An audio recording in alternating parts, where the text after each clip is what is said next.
Welcome back to the Rush Lindell Show. I'm fired up today. And I'm here to keep him honest, as always. We've got a fresh Reuters and Ipsos number on the president, and it is rough. 33%. But wait till you hear what's happening underneath that headline. Haha, careful, you're giving away the show. Never the ending, Rush, just the question. Fair enough, because right behind that poll is gas at the pump, diesel at the docks, the whole kitchen table budget. And whether voters are blaming the war or the man in the Oval Office. Then we're on to the Fed, Warsh, a split July decision, and a bond market that isn't exactly buying his pitch. Plus whether September turns into a rate hike nobody in that room wanted. And 3 dates on the calendar that might decide the midterms before a single vote is cast. Should be a fun few weeks around here. But first, this hour is brought to you by Lear Capital, America's precious metals leader since 1997. Good people to know when the headlines look like this one. All right, let's start with the number everyone's talking about. 33%. Let's see what's actually sitting underneath it.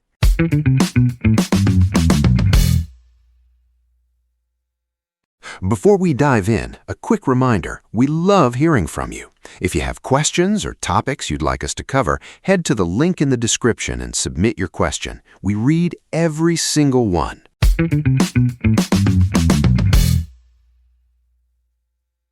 33%. % Approval. Reuters Ipsos, 64 disapprove. Wow. 1166 adults, August 14th through 17th. That ties the low earlier this term. Ties the floor. And here's what nobody in that party wants printed above the fold. This isn't a scandal collapse. This is a grocery store collapse. One survey doesn't decide an election. One survey? Forbes ran this yesterday. 80% of the country thinks the Iran fight drags on. Not weeks, longer. And 71% of Republicans agree with that, which should worry the White House more than the top line does. Because their own voters stopped buying the quick win story. Right, but before we bury the midterms, give me the crosstab, not the headline.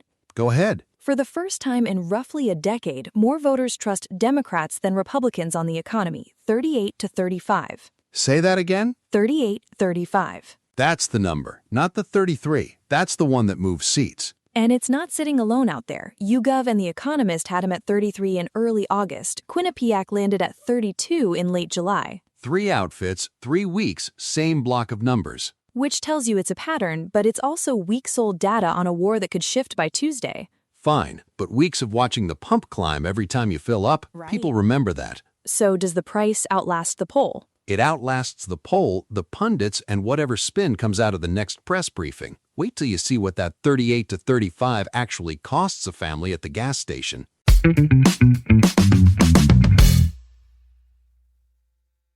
$3.92 a gallon in July. $4.06 this week. My corner station, Cincinnati. That's not a chart in Washington. That's a receipt in your hand. Exactly. Under $3 before the February strikes. Now past $4. That's about a 30% jump and is showing up in every cart every week. The Institute on Taxation and Economic Policy actually ran the household math on this. Average families paid around $527 more in fuel costs since the war started. $527. That's real money. And their estimate has that climbing towards $650 by Labor Day if the fighting keeps going. $650. That's a car payment sitting in a tank. Meanwhile, paychecks aren't catching up. The Bureau of Labor Statistics numbers out with the CPI report show real average hourly earnings actually fell 0.2% July to July. So the wage is standing still and the pump is sprinting. That's the mismatch, yes.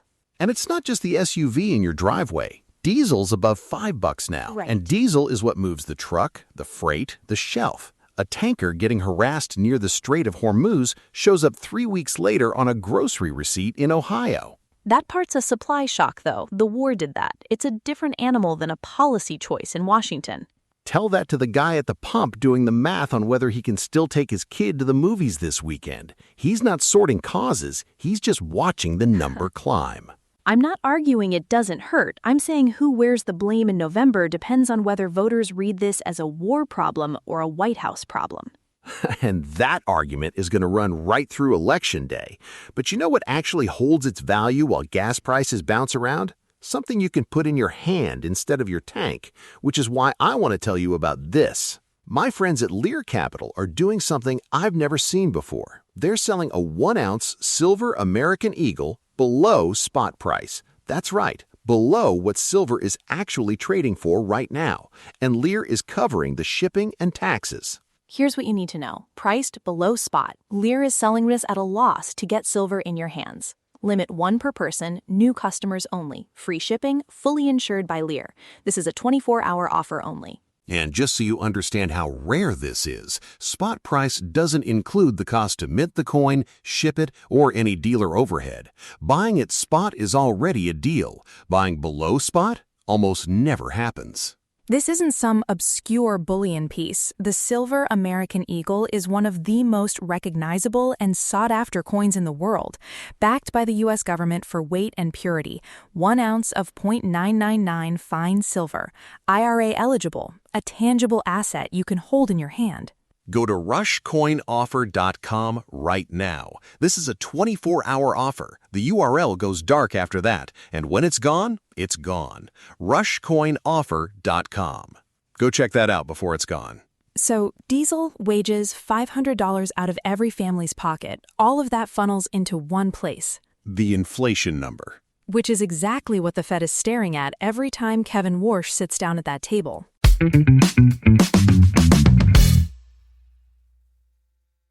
Reagan, translate a basis point for me. What's 9 of them actually cost somebody? On a normal mortgage, barely a coffee. The bond market moved because it didn't believe Kevin Warsh. Walk me through that. The Fed held at 350 to 375, 9-3 vote, and Warsh said flat out he wouldn't hesitate to stop inflation. CNBC reported that same afternoon, the 30-year yield jumped past 9 basis points, and the 10-year climbed to 4.657%. So the market heard, "Trust me," and answered, "No?" Pretty much. 3 members wanted a hike immediately. Traders read that as a committee arguing with itself over an oil shock inflation, the hardest kind of fight, because higher rates don't refine crude. You can't tighten your way out of the Strait of Hormuz. That's the bind.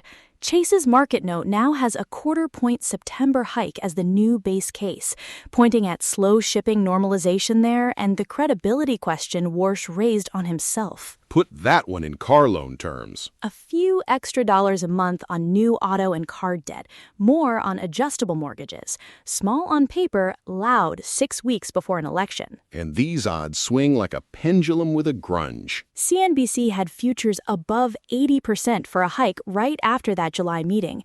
Then the July CPI print showed prices up 3.4% annually, and odds dropped to roughly 42. 80 to 42? That's not settled. That's live. September 15th and 16th then. Same week, House Republicans start sweating every point hike like it's on their own ballot.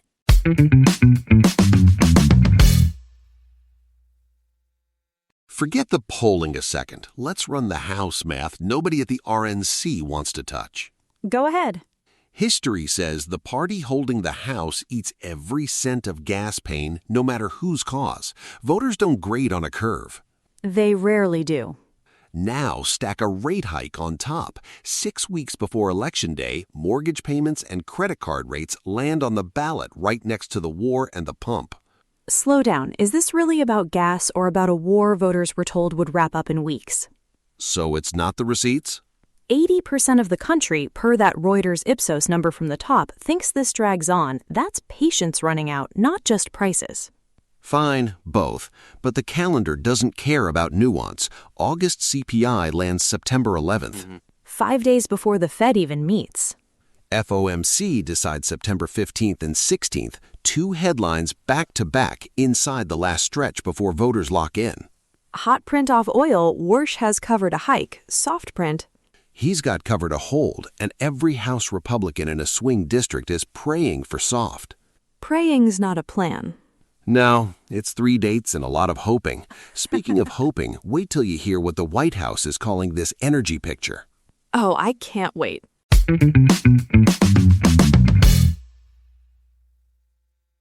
Let's play a game. I'm reading the actual line from the podium back in February. Oh no. Once we degrade Iran's ability to hit tankers, prices plummet back to pre-conflict levels.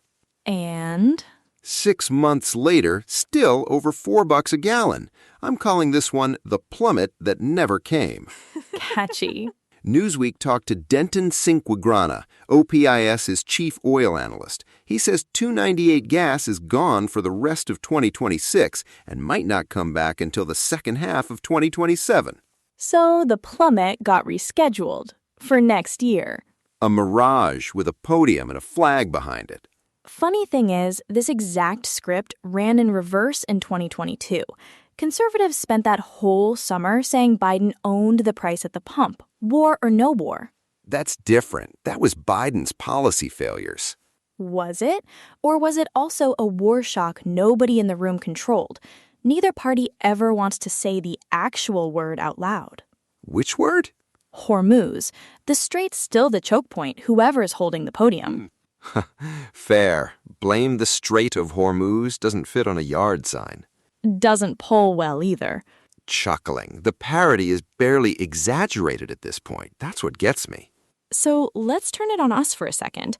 Is any of this actually inflation or a supply shock we're mislabeling as one?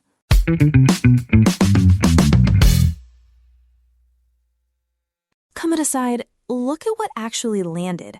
CNBC's July CPI, 0.1% monthly, 3.4% annual, core at 2.5. That's still the wrong direction. Sure, but EY's breakdown showed grocery prices actually ticked down, the first dip since March, even while restaurant prices offset it. So the checkout line cooled while the pump kept burning. That's the split. A wartime supply shock and a spending-driven inflation aren't the same animal, and conservatives shouldn't pretend otherwise just because the polling's convenient. Fine, I'll give you that much. But here's where the administration owns it. Duration. A blockade strategy with no end date is a price policy, whether anyone in the West Wing calls it that or not. Say that part again. You control how long the shock lasts, you're setting the price. That's a choice, not an accident.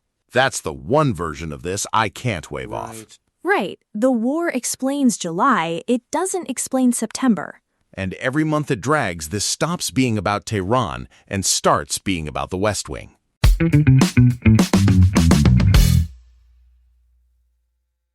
Three dates decide the fall. Write them down. Go ahead. September 11th, CPI. September 15th and 16th, the Fed. And check the AAA average every single day in between. Because if crude's still sitting near $100 a barrel when Warsh's committee meets? And they hike anyway? This quits being a polling problem. It's an economic one. And even if the Fed holds, oil doesn't answer to a vote. No, it answers to a war with no end date on the calendar. That approval number stops being a floor. I'll take that with you, but if I'm wrong about the war explaining this, I want the mail on it. The plummet tour rolls on, folks. Gas relief, always 90 days out. And if that promise is still broken on September 11th, that's a number with a date stamped on it. A due date, 3 of them actually. I mean that. If you think the war caused this and he's just caught in it, say so. Genuinely want to hear it. She actually means that. I do.